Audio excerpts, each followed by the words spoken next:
আজকে আপনাদের সঙ্গে একটি নিউ রেসিপি শেয়ার করতে চলেছি, যেটা হচ্ছে ক্রিস্পি কর্ন। সেটার জন্য প্রথমে সুইট কর্নগুলোকে জলে ভালো করে সিদ্ধ করে নিতে হবে।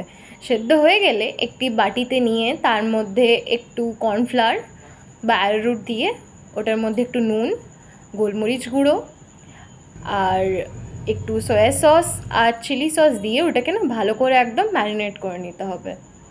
ভালো করে ম্যারিনেট হয়ে গেলে সাদা তেল কড়াইয়ে গরম হতে বসিয়ে দেবেন। তারপর ওটার মধ্যে সুইট কর্নটাকে ভালো করে একদম ফ্রাই করে নেবেন।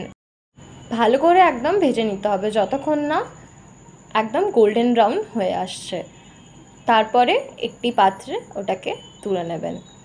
তারপর ওটাকে আমরা একটু চাটের মতন রেডি করে নেবো। সেটার জন্য ওপরে একটু চাট মশলা, একটু পেঁয়াজ কুচি, একটু লঙ্কা কুচি আর ওপর থেকে একটু ধনেপাতা, ব্যাস তাহলেই রেডি হয়ে যাবে আমাদের আজকের এই ক্রিস্পি কর্ন চাট রেসিপি।